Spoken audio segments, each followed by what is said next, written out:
because what you hear and what you see are two different things. Absolutely, yeah. That way I have a better perspective. And you see how, yes, in a perfect world, it could be done a certain way, but it's not a perfect world, and We all things- make mistakes. Yeah, and you just try it the best you can, and if you've got someone that didn't show up, then you've got to figure out how to handle that position in the best way you can. Yeah, they don't.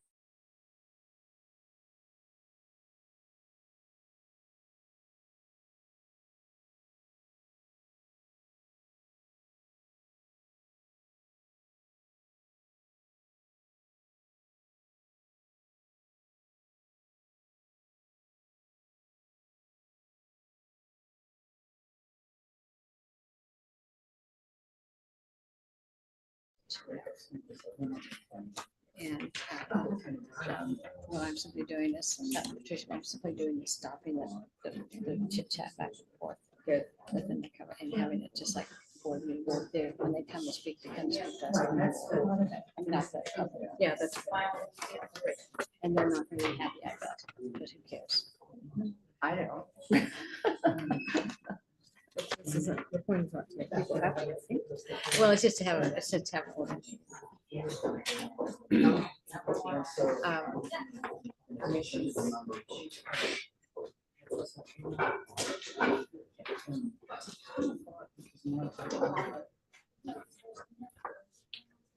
Well, George, you made it. The Oh, wind, yeah. it looks terrible outside. Oh, it's crazy. The Yeah. wind is just ridiculous. Yeah.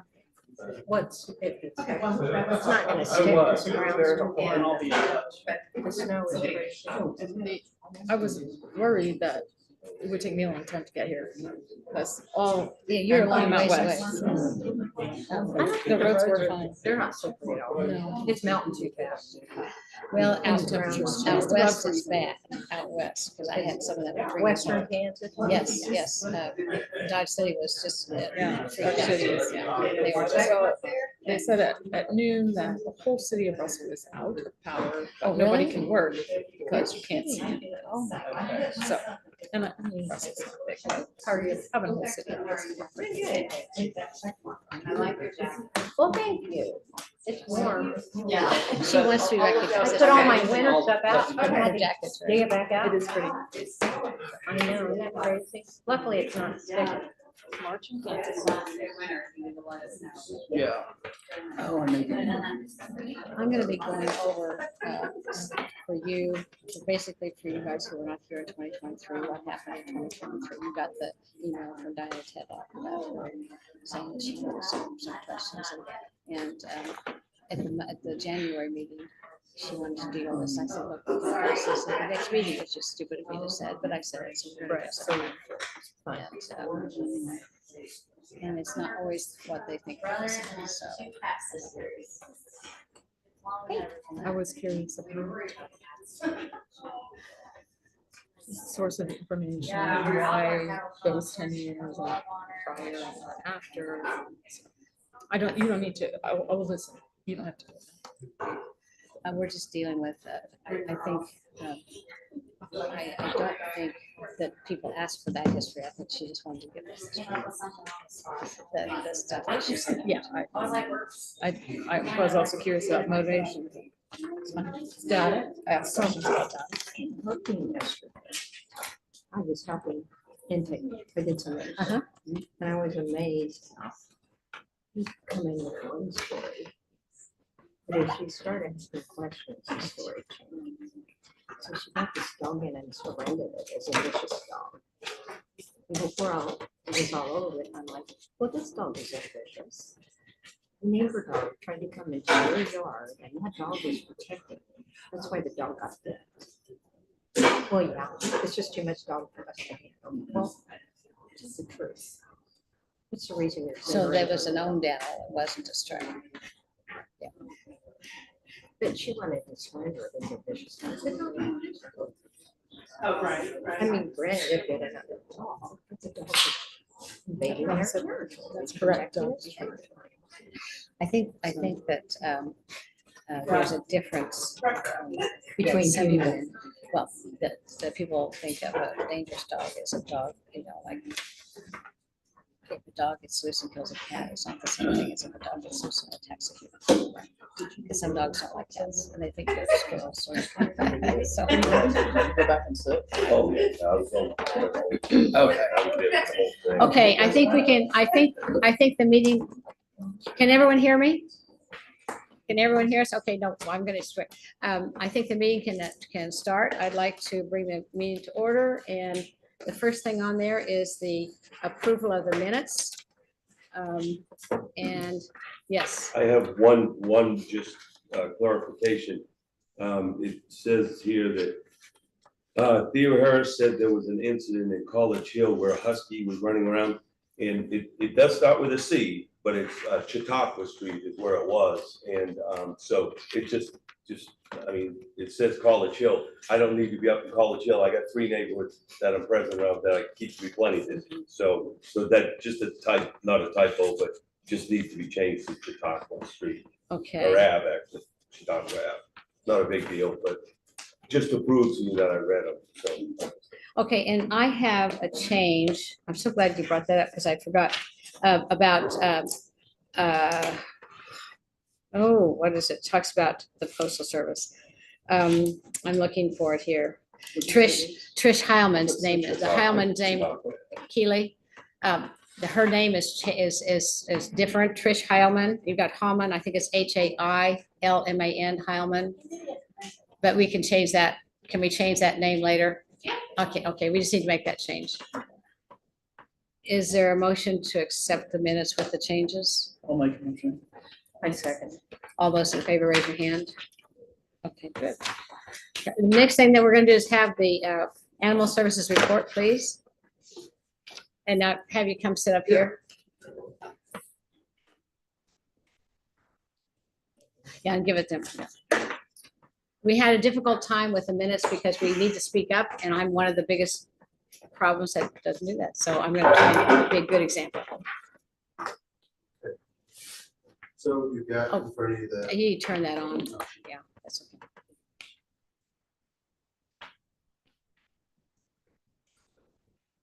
Oh. Hold it until the green light shows. It shows green. Yeah. Then it doesn't like you. No. No, you can hear it. Just speak louder. Okay, I'll just speak up. What, what's this one? Yeah, that's for the minutes. Okay.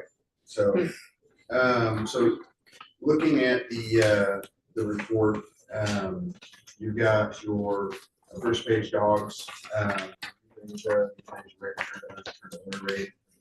Consistently 380 dog intakes, January, February. Euthanasia total for those 2 months is 167. So that puts the running total at 21%. Return to owner at about 24%. And if you remember from years past, we were running about 20. That social media, we've been running consistently about 25. So that has helped some. The next page is dogs and cats combined. That's a mistake on my part. So we'll just go to the third page, which is cats.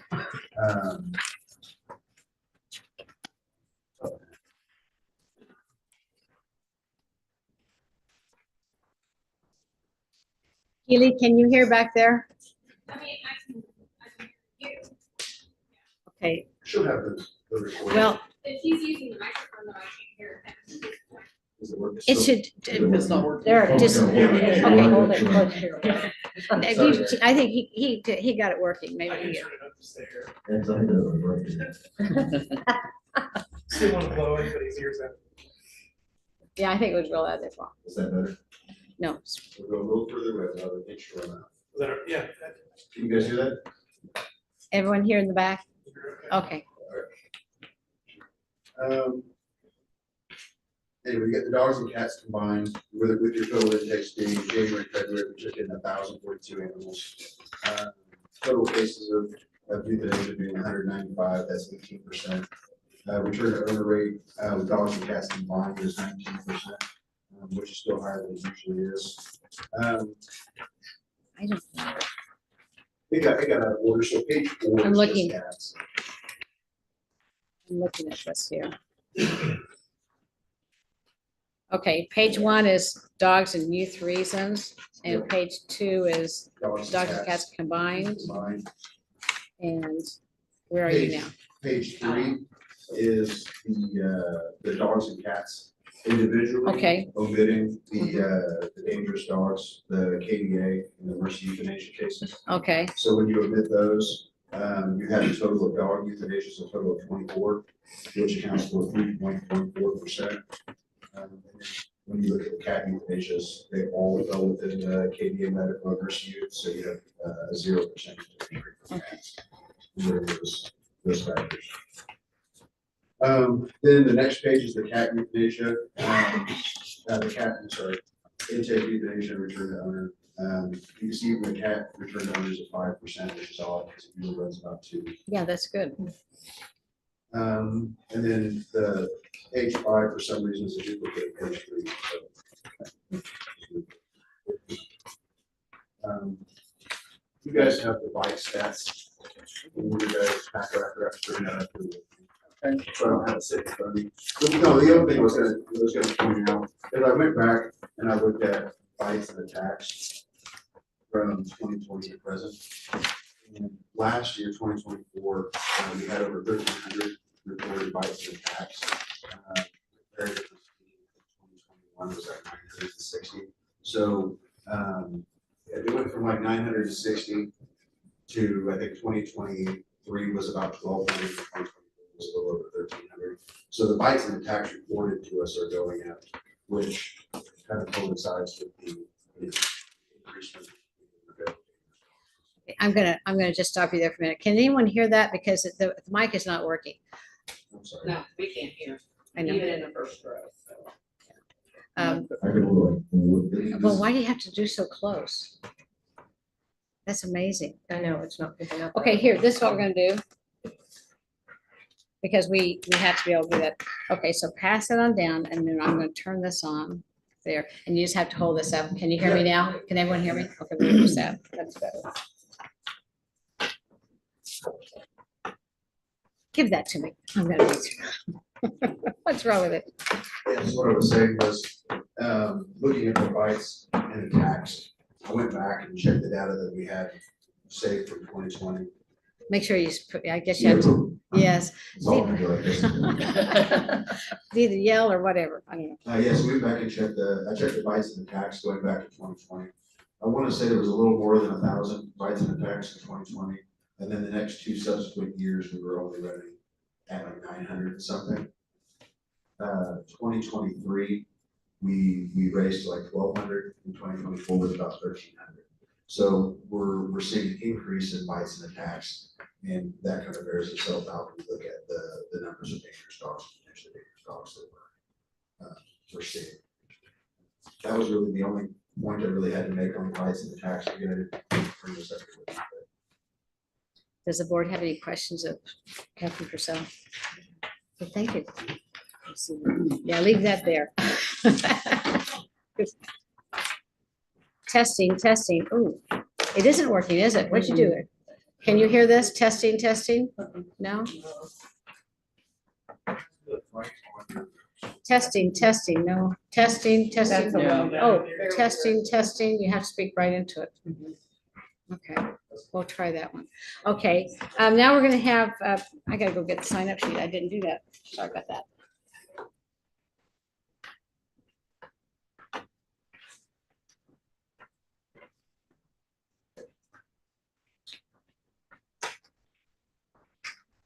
Okay, this is public speakers. The first to speak is Brittany Turner Long. Come up and sit at the table and figure out how to use that mic.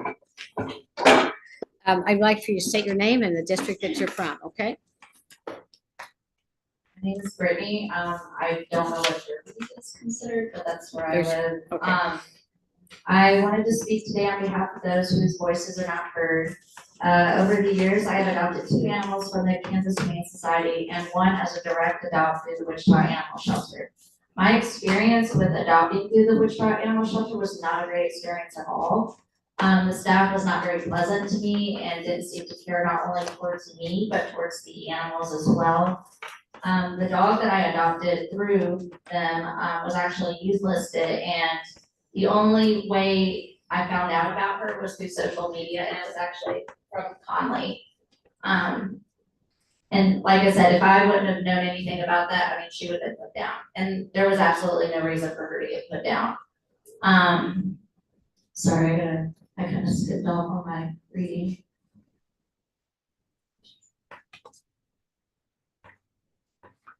All of the animals that I have seen at the shelter that are posted on social media are through a volunteer page. And I was wondering, why is it that volunteers are the ones who are spreading the awareness of who all is at the shelter, and why can't there be more of that through the employees and through the, through the animal shelter? Also, why are the animals given only a short amount of time to be saved? Because the youth rates seem to be really, really high, and from what I've read online, that they've gotten higher over the years, and I feel that's not acceptable.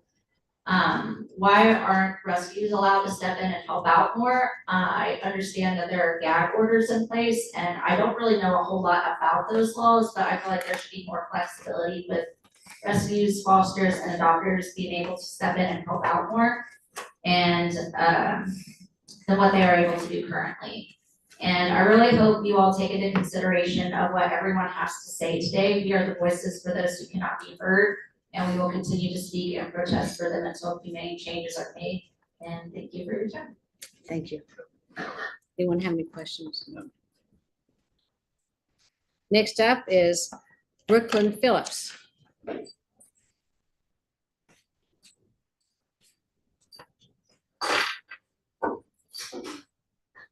Hi, I'm here on behalf of Conley in the process that we had on Sunday. I had two main concerns that I've noticed over the past couple of months, and the first one is the high euthanasia rates. Despite the availability of numerous resource organizations and rescues as individuals willing to assist in fostering, adopting, pulling, and transferring to other organizations. This reluctant collaboration with these entities raises significant ethical and legal questions about the shelter's commitment to the animals' welfare.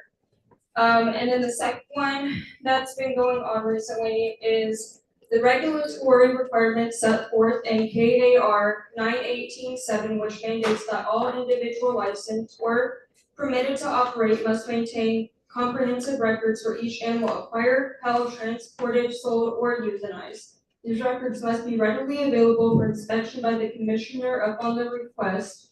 Recently, there have been series of concerning practices where the animals have been brought in, and their identification of the animals and the reclaiming procedures have not been yet correctly identified. Repeated instances of misgendering animals within your facility includes incorrect labeling of animals as male or female, which not only misrepresents the animals in the care, but can also significantly impact the ability of pet owners to correctly identify and reclaim their pets. The individuals attempting to reclaim their pets, which perfectly matches this description listed on the website, have been denied the opportunity based on the inaccurate gender classifications assigned to these animals. And the misalignment between the shelter's records and the reality of an animal's genders creates unnecessary obstacles for pet owners and can lead to significant emotional distress. That should be all. Are there any questions? Pardon? She didn't say what district. What district are you from? Oh, I'm sorry, Hayesville. Hayesville, okay. And next up, Conley.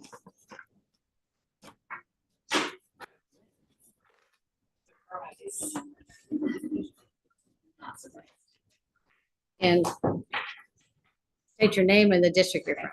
My name's Conley Reese, and I live in Eastboro. So today I'd like to talk about one of the dogs that is still alive, and we do have a chance to save. And this is the dog that came in March 1st. The very first thing that I noticed, and there's a lot of dogs that are worse than this, but it's the intake picture. This is the picture that was shared on the website. A lot of times, You speak to the board. is Speak really, to the really board. Yeah, bad. turn around and speak to the board, Conley. A lot of times the intake picture is really bad. And so this is what the dog actually looked like. Yeah, have a seat and speak to the board, okay? I'm gonna stand up. I Okay, won't that's actually fine. stand Then in, that's thank you. And I'm talking to y'all. And so the next thing that was the problem was Wichita Animal Shelter has a Facebook page now. What we're seeing consistently is wrong animal ID numbers, consistently. We're seeing consistently the wrong sex. We're also now, they're adding ages, and those are wrong. They even differ from the microchip age of the dog that the WAS will share too on the website. And so that's a problem.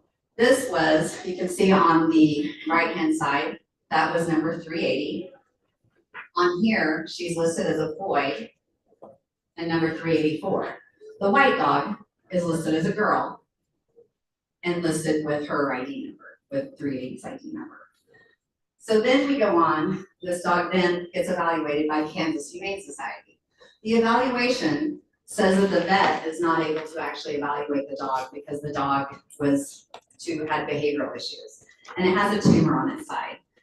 At that point, that's what all the network rescues are given, is that the vet can't even get in to evaluate the dog. So you're gonna assume the dog's pretty bad, right? Well, fortunately, and it was rescue pull only for behavior and medical. Well, fortunately, this dog came from Sedgwick County Animal Control, not Wichita. So it had an advocate as an animal control officer. That animal control officer went in, got a video, and let us see what the dog really was like. No behavior problems, and that's a fatty tumor on her side. So she then, and I don't know the politics, but I do notice that Emily Hurst is not here tonight. And I've been told by many people that she's not allowed in this Kansas Humane Society building because of how she left when she was working there. The other thing is, I've also been told that the vet at Kansas Humane Society is not comfortable going into the Wichita Animal Shelter, not wanting to run into Emily. That's a problem. Our communication problems are already really bad there. And so it just exacerbates the problem. So this dog, after it was seen on social media and everything else, and videos were showed, it was then chosen to be the dog of the week and go to the mayor. I don't know what it's called, the weekly mayor event. At that point, we got more pictures, more publicity. It was actually the poster child for the week and is the cover photo. This dog here wasn't going to be given a chance without what should happen with all the dogs over at WAS that Kansas Humane Society doesn't decide to transfer over. They all should have somebody going in there doing videos, actually doing evaluations and helping us. The dog has been tagged. It actually is coming over to Kansas Humane Society. I have a person today that was trying to adopt. She hasn't been able to get a hold of anybody yet. She did get a hold of somebody. They told her she needed to call the other number at Kansas Humane Society. She's left a message, she's left emails. But it was also transferred into direct adopt out of the rescue pull only because they realized there wasn't a medical problem and there wasn't a behavior problem. And so Kansas Humane Society, after being requested, they changed it. They didn't change anything on what they were sharing with rescues. But the rescues were still sharing, being told, was the behavior problems, the medical issues, and nothing had been changed as far as being told to them. The only thing that was changed was, as was mentioned, we actually were sharing her story. They've named her Prairie. I don't think she's gonna die because she's gotten too much media attention. But none of them should die without a chance and without the truth being told about who they are. I think I covered it. I have one question. On the misgendering the dogs, have you spoken to the Wichita Animal Shelter? Have you spoken to Purcell about that? No, I haven't. Purcell's kind of difficult to get a hold of. Okay, have you from what spoken to any manager at the Wichita Animal Shelter? We have had that, yes, they are aware. Just recently? Yes, absolutely have been aware, That's and what I should- others have told them too. Okay. And I make sure that those are things that I also send when I know someone's meeting with Emily. I had someone else actually bring it up Okay, too. just wanted to make sure. But the aging really has, just leave the age off, like, instead of making it something. Well, that's something that you need to speak with the shelter, the manager. Well, that's why I'm telling you guys, because you guys hopefully will help communicate some of the issues and look into it. Because I'm a mom, I'm like not even a volunteer, I'm just a person that cares, Okay, that's all. all right. Did you have a question? Well, no, I was just gonna tell you that I volunteered yesterday. And so I watch these dogs come through intake and I actually helped. Yeah. And they are doing the best of their ability to get the information right. But you also need to understand that people bring these dogs in and say they're vicious dogs and they want to dump them. And as you ask questions, the story changes and the dog is no longer vicious. Okay, so we're all human. We all make mistakes. Well, and I understand that, and I Okay. have experienced that too, and that people lie and people are trying to drop off dogs that are theirs, and I get all that. But I'm talking about a lot of the others, and like, this isn't that case at all. And I'm talking about the difference. You'll go to the website like 24 Pet Connect, and it will have the right ID number, it will have the right sex, it will have the right age if it's microchip. And then you go to the Wichita Animal Shelter's Facebook page, and it will have the wrong information on that dog. If you go in and give, and I've seen it happen, you go in and give the wrong ID on a dog and say, this is my dog and I'm gonna be picking it up, they will tag that dog that this is gonna be an owner reclaim. So that dog just left in its kennel and it's waiting on its owner. Well, what happens if that dog, this is what happened to one of them. I just happened to be there because I'm at the shelter, I help people get dogs out. So I've spent quite a bit of time in the lobby. And so what happened in this case is the dog actually that the person had called up, they didn't double check like the look of the dog, they just went by the number and they had the wrong number when they called in. And so the dog that showed that it was gonna be owner reclaim ended up with kennel cough, which isn't a problem if you got an owner reclaim. This dog's in kennel cough. Well, the person comes in while I happen to be in the lobby and she goes back and says, that's not my dog. She comes back up. Well, her dog, we finally tracked it. I spent an hour and a half with her tracking her dog down. And we finally did find it. The other dog, it died because it was an owner reclaim. So it never got assessed. Never had a chance. And did you It's- speak, did you Who speak did- to, Absolutely. They all knew, right? They all knew. And that's been to the a manager? couple months ago. And it may have been when I said this very event, but I can't remember. There's too many. But it died at the hands of the owner? No, it died. The dog that was mistakenly tagged that it was going to be owner reclaimed ended up with kennel cough and didn't ever have a chance. It spent days in there never getting assessed because they didn't need to assess it because it was owner reclaimed, owner was coming to get it. That dog ended up showing signs of kennel cough, and so it was put in there, and then it died. Never, ever, ever did a rescue or anybody would have asked about it, they would have said the owner's reclaiming. Okay, thank you very much. Okay, Diana Tedlock.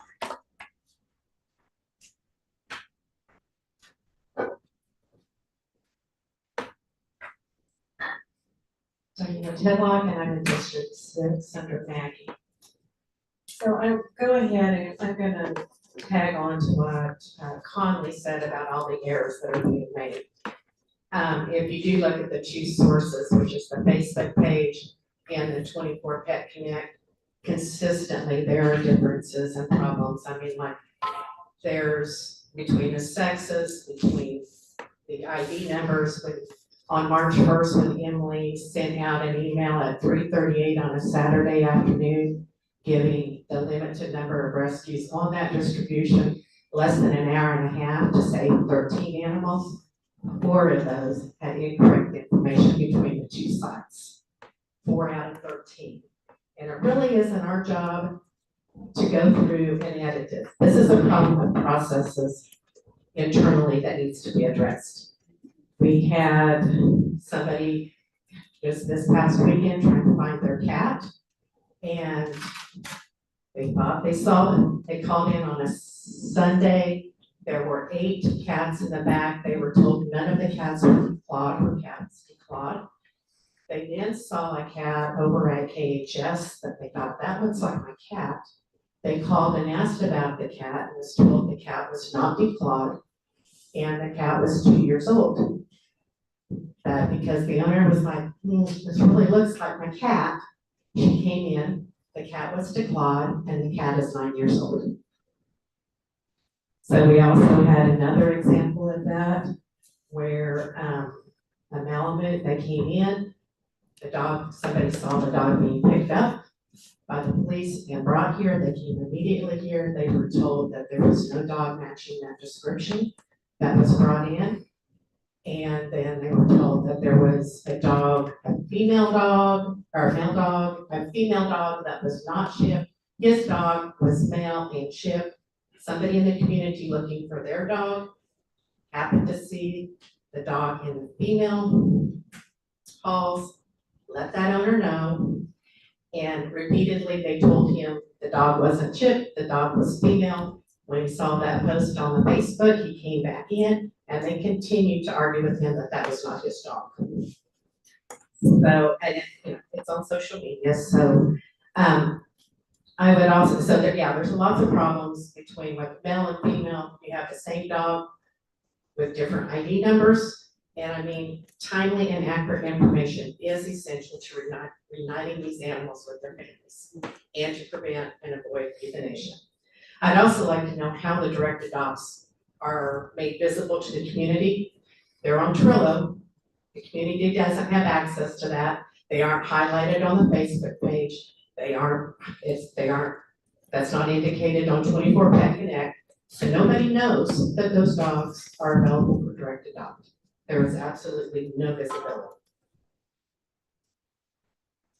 Also, I'd like to, add on to what Connie said about, we hired a rescue coordinator, shelter manager to come in.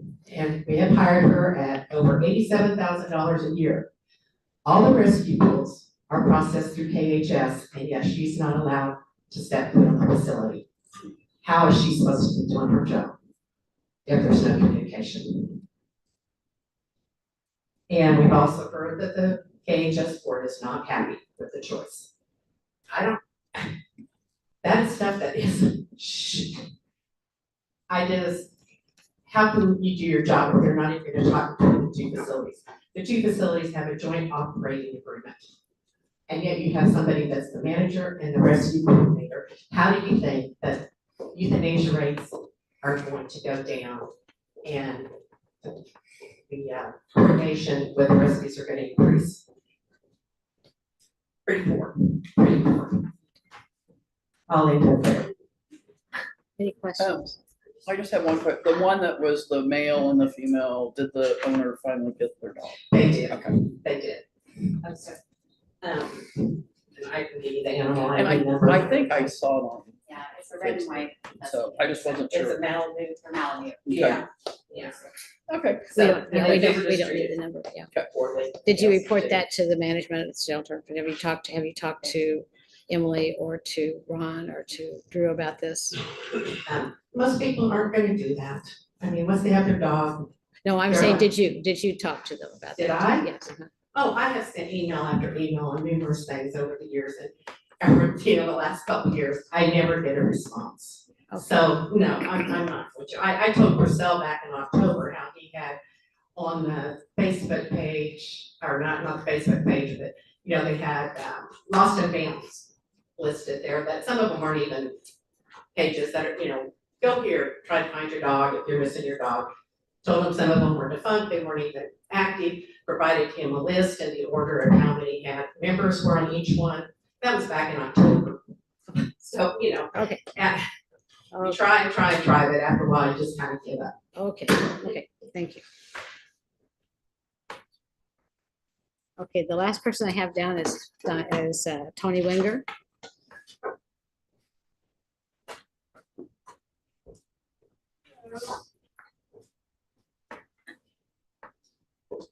This the thing I talked to? Yes, no, you're gonna have closer. Closer, yeah. Tony Winger, and I'm in District 4. Okay, a little bit A closer. little closer. Closer? Yeah, Here? yeah. Uh-huh. Don't blow your ears Yeah. out. And speak up, it's even good. Well, I know the animal shelter today and has taken a lot of heat. I could never defend misinformation about animals in the shelter. So I Actually, think speak that up a little bit louder. Yeah. definitely needs to be corrected. But it is, however, the pet owner's responsibility to come to the shelter and walk through and look for their pet too. If I had a dog that I thought was in the shelter, I would be here every day.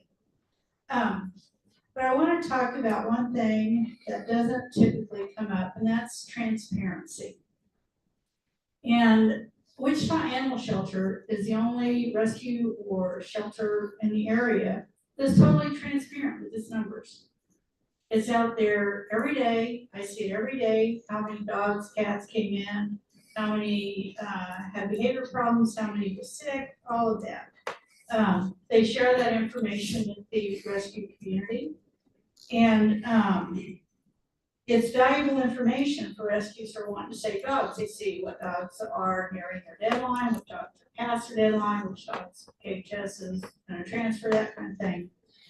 What I'm wondering is, why do we not see the same information for Kansas Humane Society, for some of the area rescue / shelters? I don't know, that, Beauties and Beasts, anybody that's got these big facilities with lots of animals in them. Why don't we see their intakes, their adoptions, their euthanasia rates? We don't see that. How many animals do they have? I remember sometime back, there was a post on one of the big rescues saying they had 300 dogs in boarding. How long has each animal been there? Some of these places, the dogs live there for their entire lives. Is that a good life? How many of their animals are not even adoptable? Which is very, very sad. How many animals have been turned away? I know Wichita Animal Shelter can't turn animals away. They have to take in everything that comes through their door. Here at KHS, they can turn them away, or they can only take however many they want to deal with. Have they ever stopped taking animals due to no space? You know, you see posts about how, well, we're running out of space, we can't take any more, we gotta build a new building, get more kennels, that kind of thing. And what happens to the animals that are turned away? They end up on the streets, are they killed? Abandoned? There's so many aspects to the pet overpopulation stray animal issue. And several of them being pet stores that are selling puppy mill or commercially bred puppies. Petland and puppy creams are in our area. We have people who don't spay neuter their pets, so we get litters out of those. We have irresponsible pet owners allowing the dogs to run at large, or they don't have a solid fence and the dog gets out. We've got many people who just get rid of their pets, they dump them. So now what happens to those? So if not euthanasia, what's the plan for all these animals? Does the rescue community have the capacity to take them in? The rescues I'm familiar with are full. And we're having trouble finding really good homes for these animals. Do they have foster homes or homes lined up for all these animals? I would ask some of the people behind me.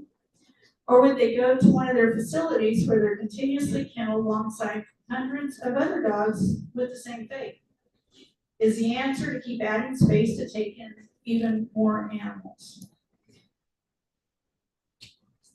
I appreciate the effort and emotion that goes into criticizing the animal shelter. However, can't help but think that this effort could have more impact if redirected to the root of the problem by helping to decrease the pet overpopulation problem and addressing responsible pet ownership.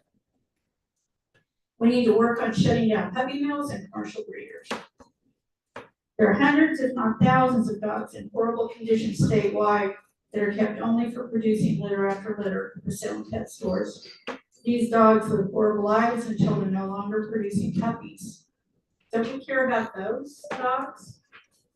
We need public education regarding responsible pet ownership, spaying, neutering, and vaccinating your pets. Every animal in this shelter and the one next door has been failed by people. Every one of them. I've been an active dog rescuer for over 30 years. I used to hope that if I could get enough dogs spayed, neutered, and into a good home, that I would eventually be out of a job. Unfortunately, the problem now is as bad or worse than it's ever been. Be part of the solution, not part of the problem. Educate, foster, and volunteer. Does anyone have any questions?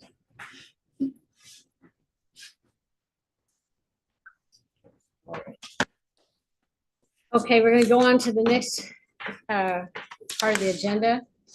And that is, we're gonna start with new business, and I'm gonna start new business off with the data analysis from 2023.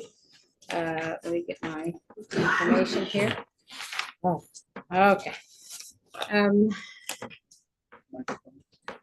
Oh, gosh, I do it. Let me see if this works.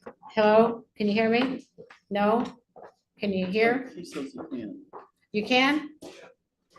Is that good? Okay, good. That's great.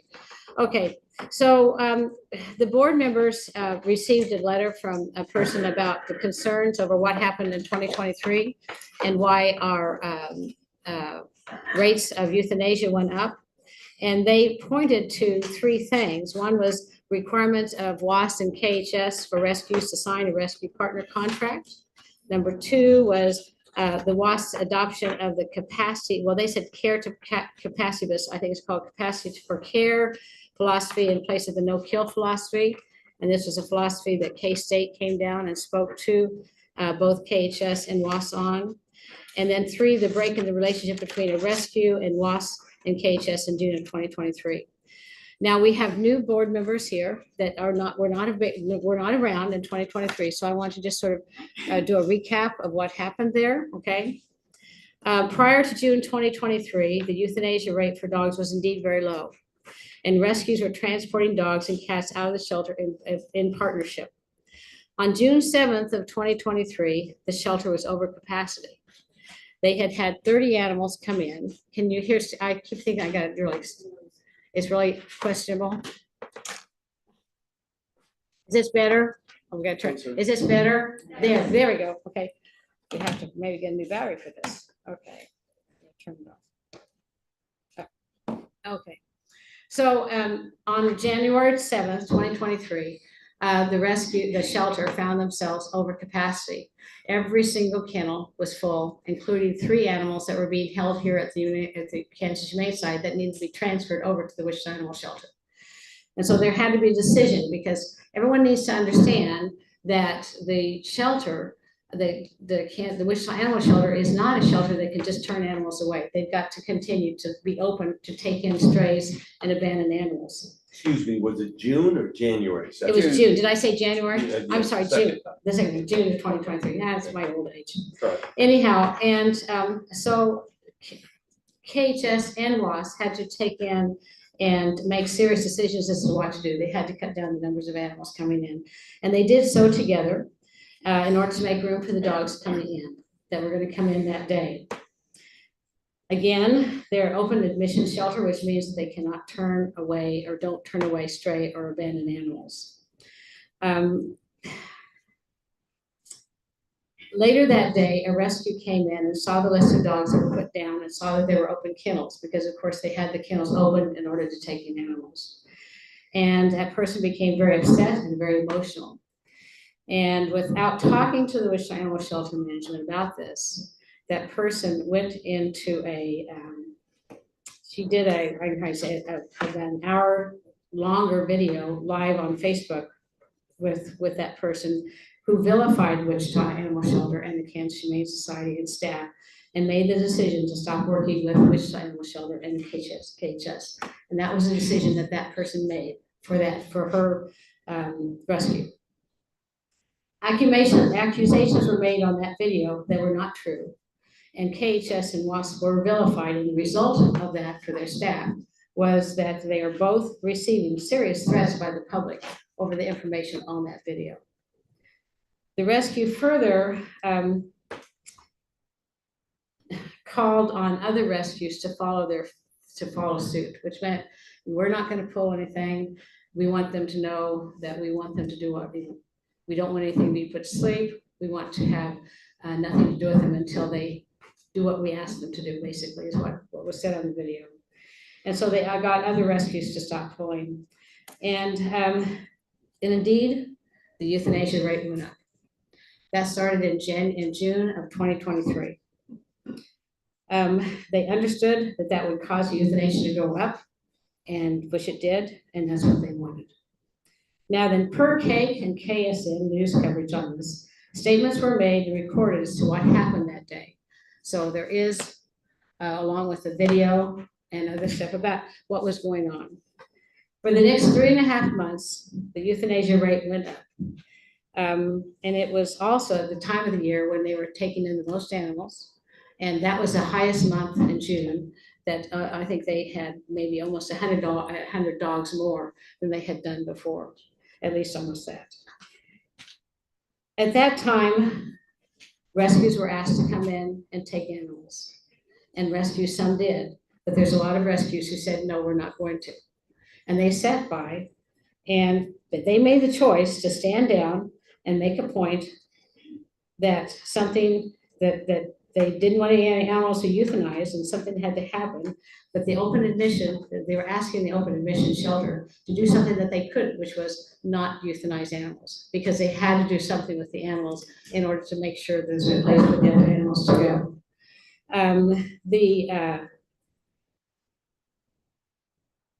This was not the Wichita Animal Shelter or Kansas Humane Society's choice to drop the partnership. It was the rescues decided to drop the partnership. On September 15th, due to seriously unwanted vitriol from the rescues and those that backed the rescue, WAS and the Kansas Humane, well, WAS drafted a rescue agreement, which they have never drafted before. This is the first time they drafted one, to have them signed. And KHS added language to their rescue agreement to protect them from future attacks from their rescue partners. Many rescues refused to sign the agreement as they wanted to pull dogs and cats yet be able to attack the publicly over dogs that were euthanized that they could not take. Again, not all rescues had issues with the agreement and signed the agreement. Some were not worried about what they could or could not say. They were just there the main goal was to save animals. Presently, these rescues are now blaming the euthanasia rate on the fact that they're being taken away. They're having their freedom of speech being taken away. So, I'm sorry about that. And the second thing, that was the first thing about the break and what happened to the break, okay? And I think that it's been publicly said that the Humane Society and the WAS kicked the shelter, the rescues out, and that did not happen. It wasn't, that is not true. In the fall of 2023, after all this, Lieutenant Purcell contacted the K-State Veterinary Shelter Medicine Department, then took their class on shelter management, which, he asked, could I do this? This is for veterinarians, and they said yes, he did that. The K-State backs the capacity for care model.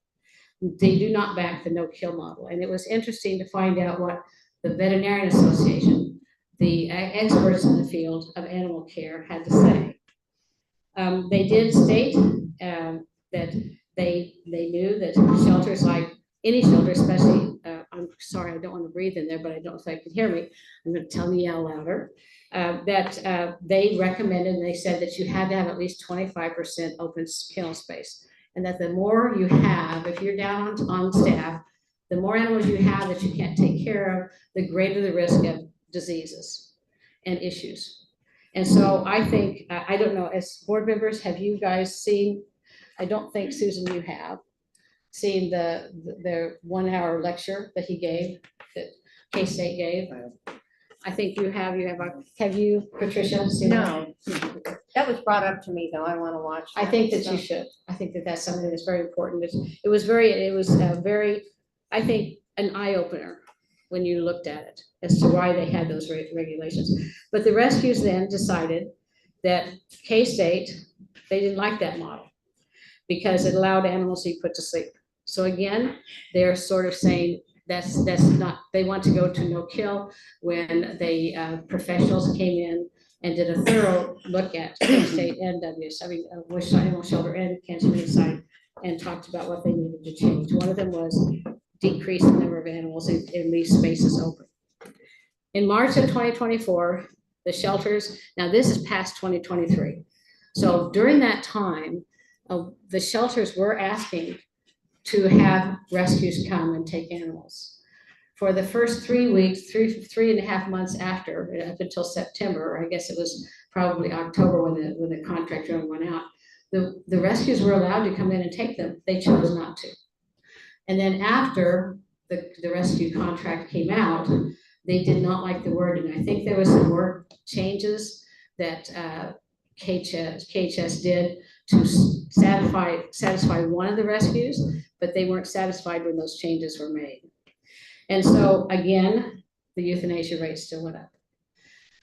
So that is a little bit of sort of a background history, okay? Now we have a serious issue in March, not only, I mean, in March of 2024, where rescues and shelters were hit with very, very strict regulations by the Kansas Department of Agriculture, the Animal Facilities Inspection part, about dogs and cats with contagious diseases, neonatal orphans, without, with needing more care than a rescue could take. They put on so many regulations and strict no-nos, what you could and couldn't do, that it made it almost impossible for shelters to transfer those animals to other places. I know that prior in 2023, if a dog had kennel cough, it could go to a rescue. But in 2024, now that doesn't happen. Can it happen? Yes, if you jump through enough hoops and blow enough whistles and whatever to get it out, but it's very difficult for shelters like the Humane Society, like the Wichita Animal Shelter, to get those animals out. Therefore, we are continuing to have a large number of animals euthanized. Now, some people questioned why we were having two sets of euthanasia rates. And I don't think that the Wichita Animal Shelter should be blamed for animals that they cannot transfer out. And that includes dangerous dogs that have just been deemed either by the owners that didn't want them, or deemed because they were too dangerous or a threat to the public to be put to sleep. And as much as we hate it, most of the nursing euthanasias for cats or kittens or neonatal kittens are coming in, and that rate is going to go sky high.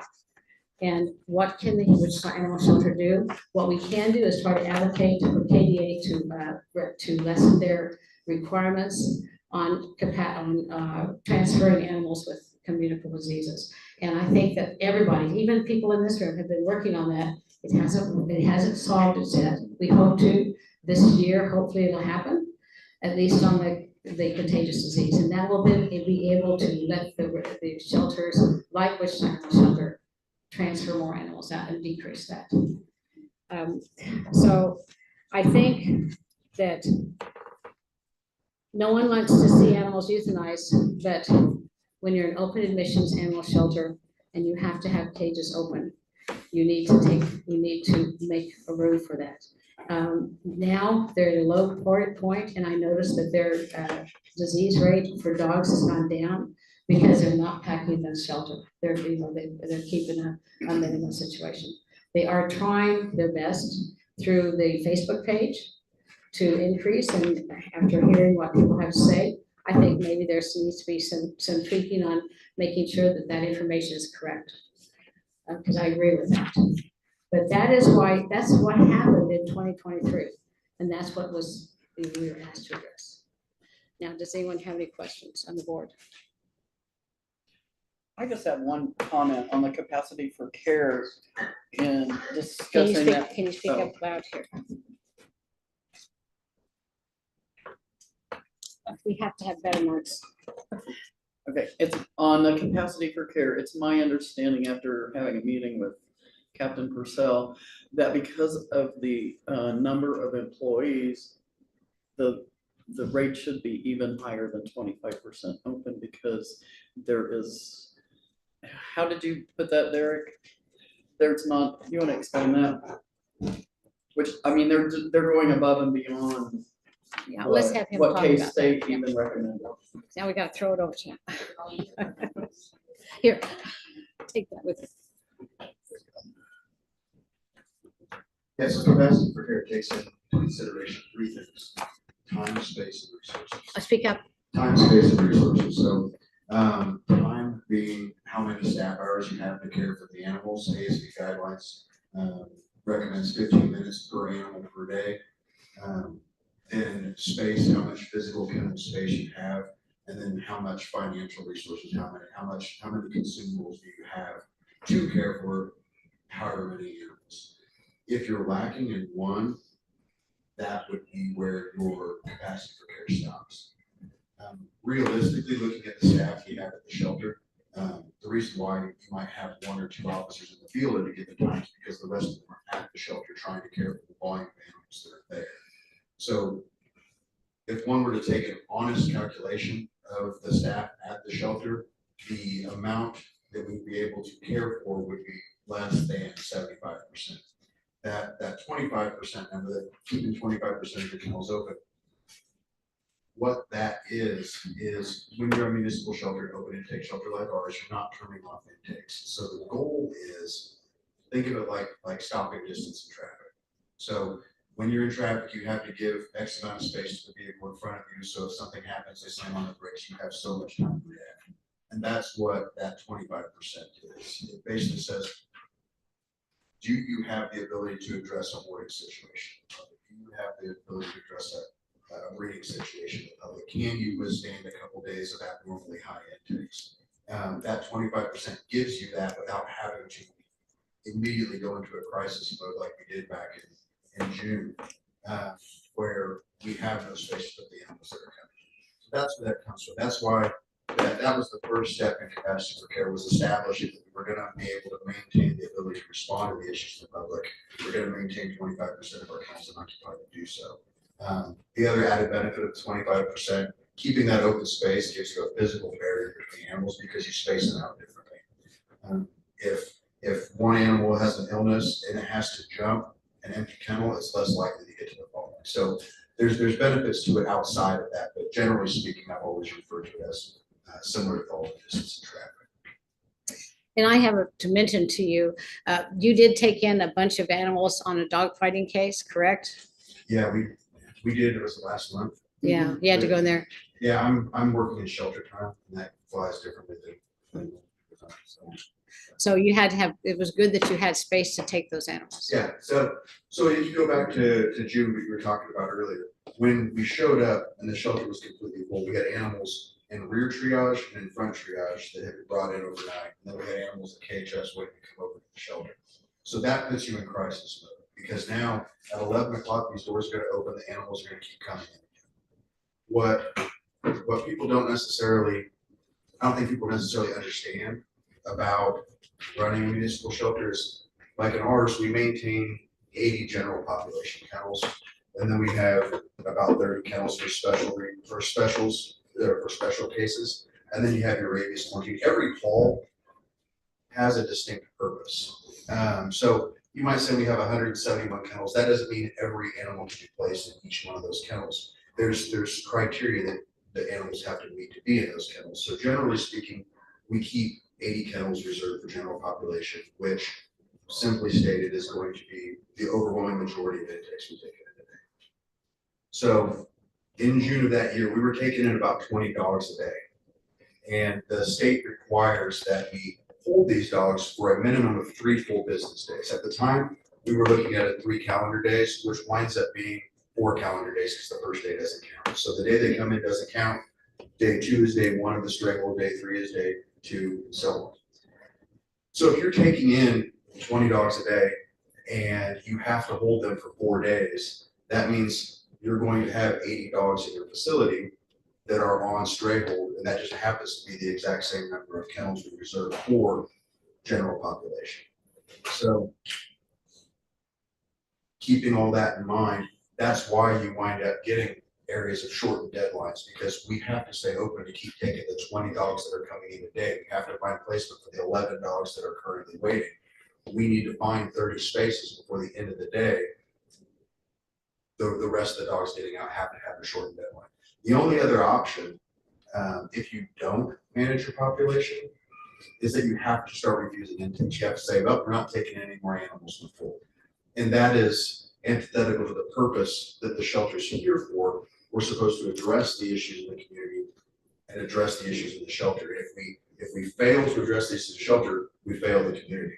I always like to tell people that the shelter serves 2 populations. You got the population in the shelter that you can see and you can hear and everybody can take pictures of. They can want to adopt them, but they don't see the population in the community. We also serve those. Those are coming in, and that's why paying attention to trends and realizing hey, we're in March, our intakes are gonna start increasing. April is gonna be worse, May is gonna be worse, June and July are gonna be the worst 2 months, and then we're gonna stay high through September, and then October we'll peak a little bit, they drop off into November, December. It's paying attention to those trends and understanding that I've got to use this space in a way where I'm not sacrificing the care of the animals in the facility or the care of the animals in the community. And that's kind of an overview of capacity care. That's kind of how things work in a 5-minute nutshell. And I want to thank you guys for taking in animals from homeless people when it was so bad. You know, you opened the shelter up and you took those animals in, Yeah. and they had to take a special place. They couldn't be placed with the general population, correct? Yeah, and that's another thing. That's another reason for maintaining that empty space is you have a snowstorm hit. I haven't read all the studies, but the idea is your homeless population will bond to their pets and they won't leave their pets in situations where their life's in danger because of the weather. So they want to make sure that their pet has a place to go. And if you don't have that space, you can't offer that. And so you can alleviate that homeless person's stress by taking in their dog, and then they can seek help for themselves. So by maintaining that space, those homeless individuals were able to go seek shelter and know that their help will be more there. Absent that space, we would have had to pull animals to make room for the new animals coming in. It makes population disease control much better. And so maintaining 0 open kennels or not putting anything to sleep if you have one open kennel is not compatible for what you have to do. Not if you want to maintain an open intake Yes. shelter. You have to be able to respond to these. Any questions? Any other questions to the board? Okay, we're going to open it up to the floor. For those of you, if you'd like to step up one at a time, if you have any questions. I have lots of thoughts. Okay, and on this situation, we limit it to about 3 minutes, okay? There's like probably 40 different things that I could mention that came up during this conversation. So but for starters, some of those dogs that were killed that day on June of 2023 actually were tagged to leave to go to rescue that day. And they came in and found out, and that was part of the emotions.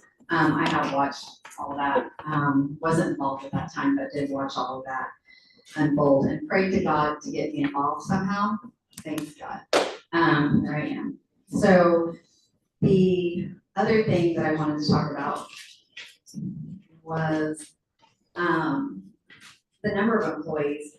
So I know that's a concern, but the volunteer program. Let's get a volunteer program. Let's get people in here.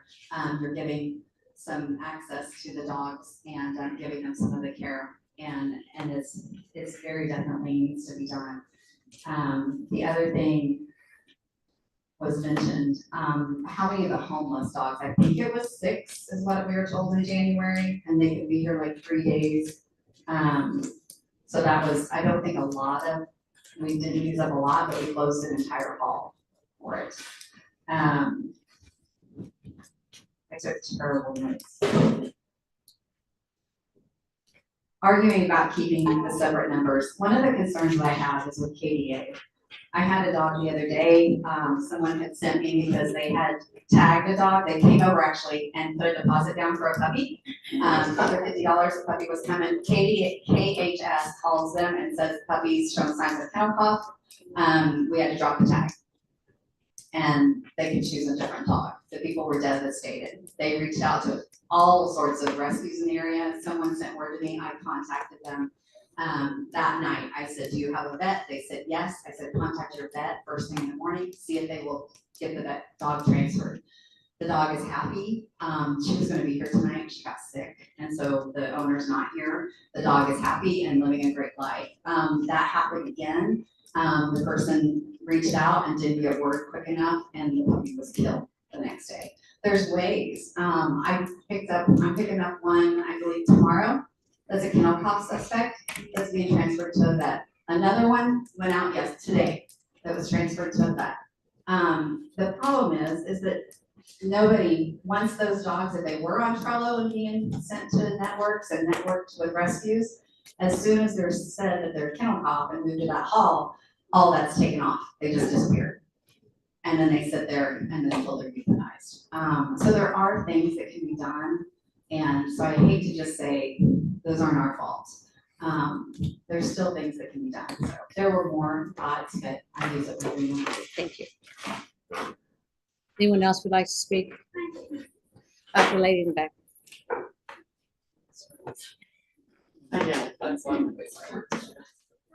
Okay, sorry. This is the first time I've come to this meeting. I don't know any of you people, so from now on, could you like maybe introduce yourselves for those of us that don't know you? We were supposed to have name tags and it was my fault. It didn't get to. Because like, I have no clue who anybody is, but as somebody that, Welcome. thank you. As somebody that has lived in Wichita for 23 years now, it was only in the last month that I found out that the Wichita Animal Shelter and KHS were not the same thing. I always thought that every dog that went into that building over there ended up over here to be adopted. Lived here 20 years, had 3 dogs myself, had 2 hedgehogs, have a bird. So as somebody that is the general public, that information's not out there. When they talked about some place to go look for dogs that are available at WHS, no idea. Have no idea where I would go to look for that, to know what dogs are up for adoption. And that my next question would be volunteering. I stay home all day. I'm a stay-at-home mom. If I could volunteer and come help out with dogs, I would be right there. And I have a lot of friends that would be too. So, not that I really have a question, but just coming from someone that this is all new to, I'm not, that just own pets. There's just, the information's not out there. And what is your name? I missed it. Jeanette Peterson. Jeanette Peterson. And Yeah. what district are you from? I have no idea. Okay. Okay. I live over by, Mays South High School. Okay. You're in District 5, I think. Okay, so District 5, but I have no idea who would even be over that, because like I said, I'm just a normal, everyday person, and the information's not out there. Like, for the normal people, we don't know how to find that. We don't know how to have help and help save these dogs and all of that. Well, I'm glad you came to the meeting tonight. I hope you got some information. Thank you so much. Anyone else? Kind of touch base on the volunteering thing that Conley mentioned. You know, I live out in Derby. So It's okay. Go ahead. Go ahead. I live out in Derby, but Speak to the board, please. I live out in Derby. I'm out of the military. All I do is work at a coffee shop in the morning. I would love to come in the afternoon and help, Okay. take care of the animals, do what I can do. There's plenty of people, like Jeanette said too, that are willing to help. And my question too is like with the kennel spaces, that there's limits. Is there any way that we could fund for like a bigger facility or something that we could do so we're able to take in more? I think that's something that many rescues could probably do that. Okay, but that's off the topic here, so we'll go on and take that. Please restate your name because so that Brittany, last name?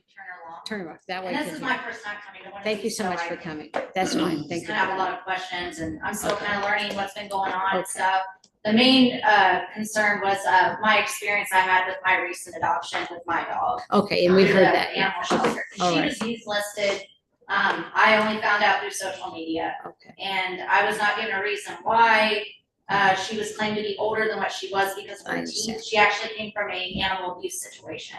Okay. So. Okay, thank you. That's off topic from what we were talking for the agenda item, but thank you for your time. I just wanted to share my experience. I understand. Off topic. Thank you for your service, though. Yes, thank you.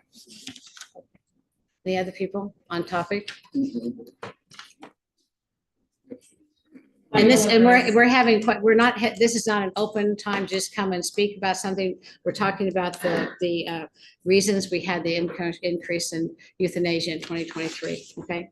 So please stick on The rescue that topic. Ellen refers to that they pulled back or pulled out, they did pull back and pull out, and that was basically to protect their employees and their volunteers from additional traumatic experiences that they had experienced at the shelter repeatedly with short deadlines to get animals out.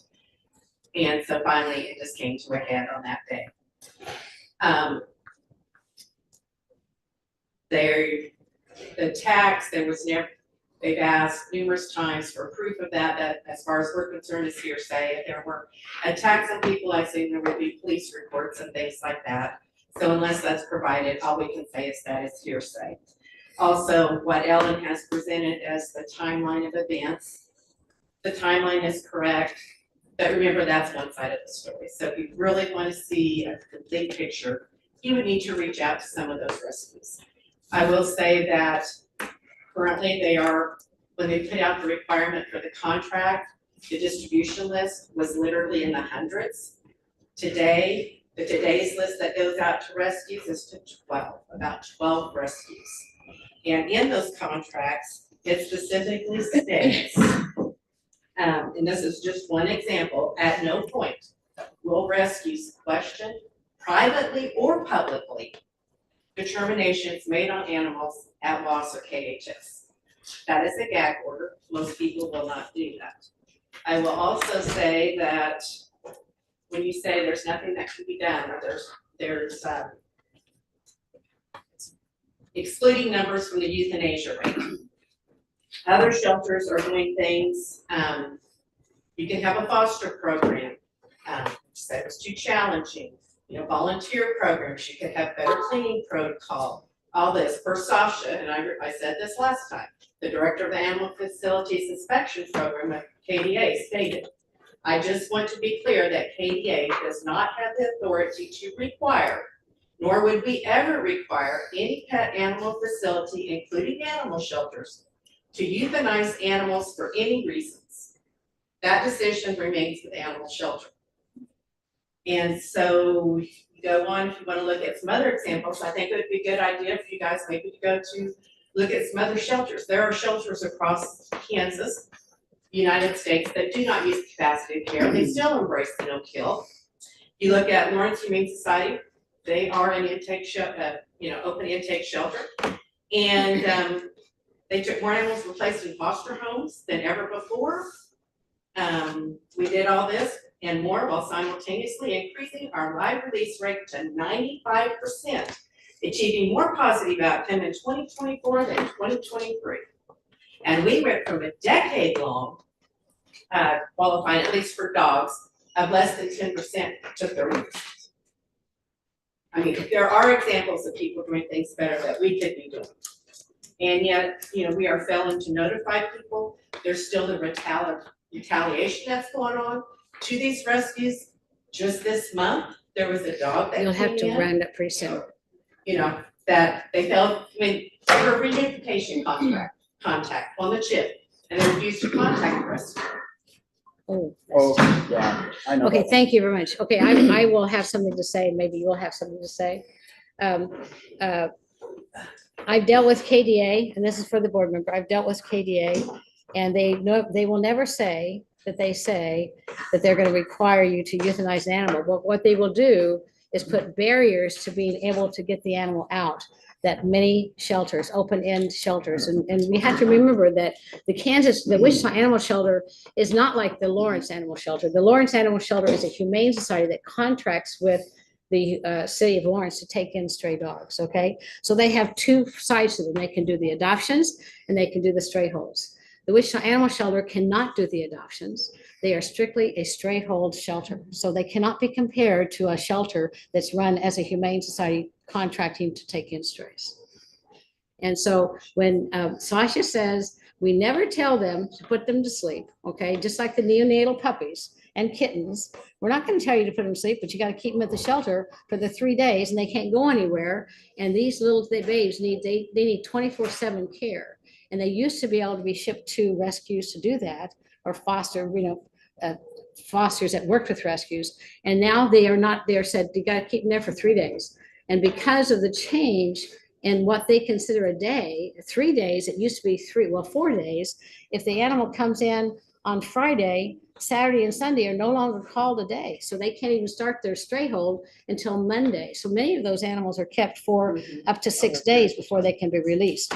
So what do? They do the right thing. It's called a mercy euthanasia, because they're not going to let those little kittens sit there and not get the proper care, because they cannot have people 24/7 taking care of them. So yes, Sasha is always going to say that. We don't require it, but yet everything that they have done has required not just the Wichita Animal Shelter, but other shelters like them to have to put animals to sleep. Do you have anything to say? I do. On the animal on the chip, the dog was confiscated because, well, I'm not gonna say why the owner went, but anyway, they knew who the owner was when the dog was brought in. The owner, they also knew it had a secondary person on the chip, and that person was also notified. They did notify the chip company and verified the information, and the other relative did take the dog out of the shelter. So it is by only then, if you cannot find the owner, or then they would contact the rescue. I guess. But not before. But once the owner No, they was not don't, leaving. we have a guardianship on our But that's dogs. your chip company, On our different chip company, company. different- This is yes. what I was told by the person at the shelter. The owner was contacted by the rescue, not Uh, by. Because the No, owner no, was no, not- excuse me, we're not gonna, just, We're no, not- no, we're not gonna get into argument, No. okay? I will say that it was a confiscation and the owner knew because they were there when the dog was picked up. Purcell, do you want to add anything to that? Okay, so that's all, okay? There would have But, never but known it was a the co-owner confiscation If the rescue hadn't. and they knew the owner to the The dog. owner, they knew, they had. They knew it. They knew it. They knew Okay? where the dog was, They knew okay? it. That's it? Yes, they Excuse did. me, that's enough? That's enough? Let's go on, okay? All right, let's go on to this next thing. Let's see, okay, now then, we're gonna go on to the next agenda item. Selling puppies on the street. We're gonna see this more and more often, and I don't know if you guys know, as members of the board, that is illegal, okay? And that if you do see that, I ran into this outside of, gosh, I guess, it was outside where PetSmart on East was on North Rock Road, but it was in front of one of the businesses that closed down in the parking lot, and they were selling puppies for $100 a piece. If you do see something like that, you need to tell them that is against the ordinance for the city of Wichita. And what I simply did was ask them to leave, and they were not very happy. And so do feel free to contact animal control. And what I tell you to do is to get the license plate of the car and the vehicle and the description, and then turn it into them and they can take care of it, okay? Because that's gonna increase more and more and more, okay? So we're seeing that happen. Next is gonna be George. Any questions about that? Any questions for them? I guess my question would be, is that a city of Wichita? It's a city of Wichita ordinance, city of Wichita ordinance. You were gonna find out something about it. What did you find out? And I didn't, and I'm sorry. Clean up the waste. Well, I do know that you were concerned about the cleanup of the waste. There's no say like you've got to clean your yard once a week, or whatever, once a day. It's just that if it's maintained, if it's causing the problems and the neighbors do make a complaint, they can send a city officer out, and then they can say, hey, we need to, just like the grass too tall, I think Drew knows. Drew, do you know about that? What the rule of thumb is? There is, like, if you have one dog, you should go out there and clean up poo twice a week, or if you have 3 dogs. I know it's in the ordinance somewhere. I couldn't find it. I went in the yard the other day and there was so much, they hadn't been out there ever. And my wife has a son that has 2 dogs. He doesn't even know what, I gave him a dog picker upper thing, pooper scooper. He didn't even know what it was. So I mean, I don't think he's ever done it. So you know where it's at in the ordinance? There is none. Yeah, there isn't. There is no requirement, other than it just has to be in sanitary condition and free of odor. Okay, all right. Nancy, Mac. Okay, I tried to find out some information on the MAC contract, when the pet section would be completed and stuff. And it's probably gonna be a couple of weeks before I find out. So, they're working on the design and I think getting ready to go into phase 2. I can't remember what phase they're, but anyway, I should have and you may see it in the media before the next meeting, but if not, I will report what I find out. And you'll report that to the board, right? Yes. Okay, I will. good. And is there any questions on that item? Okay. The postal service issues. Last January, I brought up the postal service issues pertaining to some people that were going to lose their postal service because of a dog running at large. And I wanted to bring back to you the thought that we need to maybe look at what the city of Wichita can do to help the unsuspecting neighbors that don't know that they could lose their postal service because they have a person that lives down the street that lets their dog run at large. Recently, I had someone in my neighborhood who had their dog out running at the front of the yard. They were sitting there with the dog, and the dog was running all over the yard, and it would come back to them when it called. But that is catamount to a dog running at large, and the postal service will turn that dog in. And that's because it was not under direct control. It has to be on a leash. And when that happens, when the postal service does see a dog that's either been a threat to them or even a dog just running loose, they turn it in. They're supposed to turn it into the city of Wichita to animal control. And there was some miscommunication on that part. And one of the things that I want to think what to do, what can we do, or what can the city do to help neighbors understand that they need to take a stance so that that won't happen to them. And one of the things that I would like to suggest, and this is just a suggestion at this time, is that when animal control gets a call, the first call, they're supposed to call, the first call on the red phone, which is a postal service saying, hey, there's a dog running at large, that they not just contact maybe the owner of that dog, but there be some sort of a flyer that they can then post or contact the HOA or the neighborhood association that let the neighbors know that they are in danger and that they should make sure they call if this dog is running at large again for animal control. Because usually when animal control goes out there, the dog is not running at large. It's usually picked up, they can't always catch them. But I think that we can be proactive in saving our neighborhoods from losing their postal service. And that's something that I think that it would be nice if the postal service would do it, and that'd be great. George, you have worked with the postal service before, and you got them to put something in about dangerous dogs in the mail. And maybe the city can talk to the postal service about saying, hey, if you see it happening in the 200 block of South whatever, then they have a little postal thing that they then immediately put it in each one mailbox. Said we've had a complaint of a dog running at large, and then let the public know, not until the last time when they're going to lose their service, but let the neighborhood know that this is an issue and they got to better take care of it and stop it before they do lose their postal services. Is there any thoughts about that? I mean, I can ask, I guess what I would do is I'd like to make a motion that the city of Wichita Animal Services talks to the postal service about how they can better communicate to a neighborhood when the neighborhood is in danger of losing their postal service due to a dog. They can't say they can't say where the dog is from. They can't say it came from this resident. But then, I don't know if it should be a motion or just a recommendation, maybe a recommendation that they do that, and then report back to us at the next meeting. Any one question now? Okay, that's all.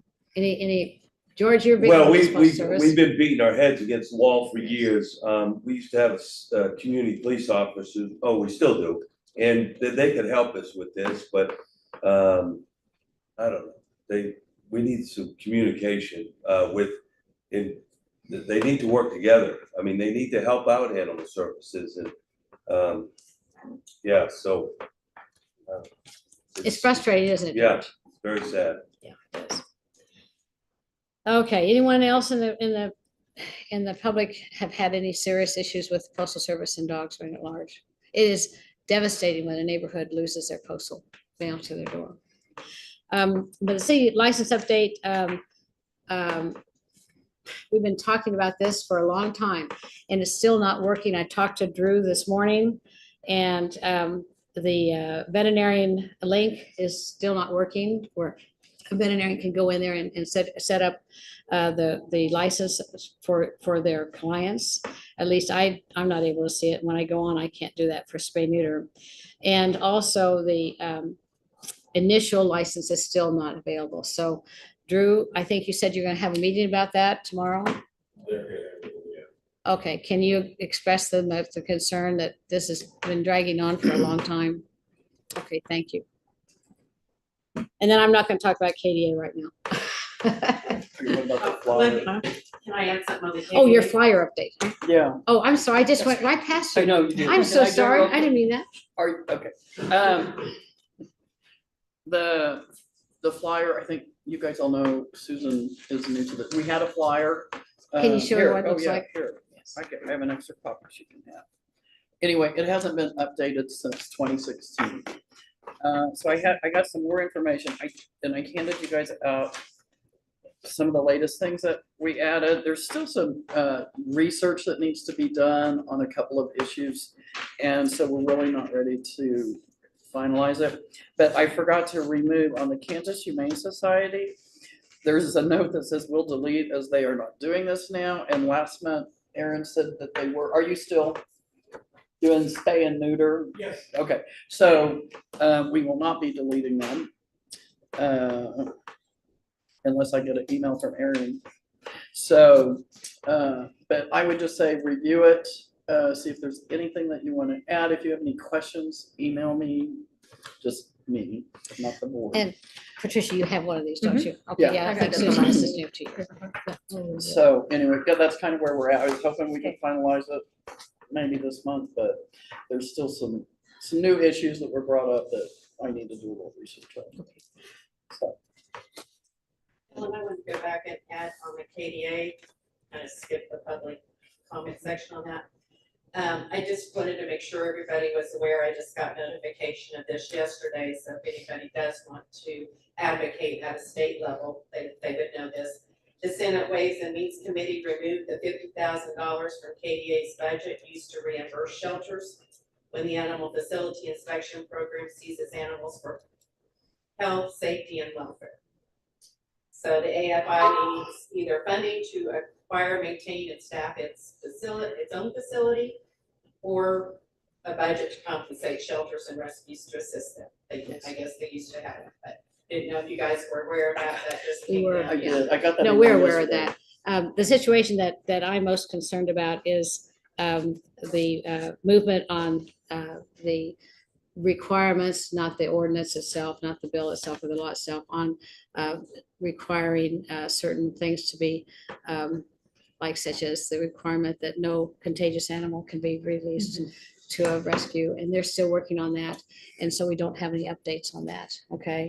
Aren't they Yeah, also the working last on Kansas. going back to the 3-day because the shelter's open 7 days? That is, I think that they're working on the Okay. 3-day, okay? Because right now it is really making things even worse at the animal shelter because they have to keep an animal longer before it can, if it stays there 3 days, it's gonna get out of there before it gets sick, and then it can be transferred to a rescue or transferred or adopted out. And right now, and many of them, since they have to stay there for 5 to 6 days, when they then can come down with kennel cough, and then it goes through a whole different ballgame. And so I think they tried.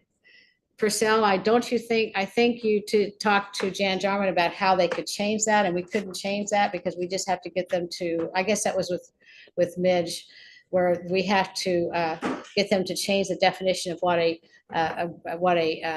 operational day is, as far as a business day, a business day. Traditionally, they had looked at it as a day that we were open to the public, but there was no definition in the Kansas Pet Animal Act, so they reverted to what state statute declared a business day, which was weekdays excluding holidays and weekends. Yeah, they put it on, and it's really a bad situation, but right now, they're now starting to work on that, and let's just hope and pray that they can do some work. So we can always use people contacting their representatives and encourage them to lessen the regulations for the animal shelters and rescues.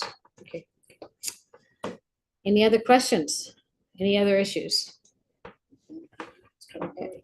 Do I entertain a motion to adjourn the meeting? Do I have a second?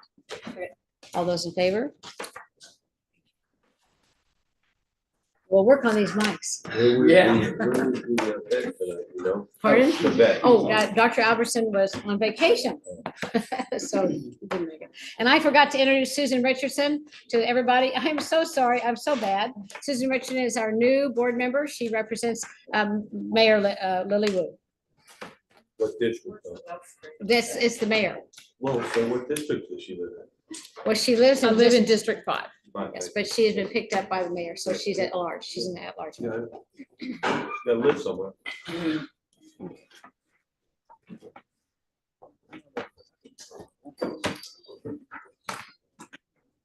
So what'd you think? You took lots of notes.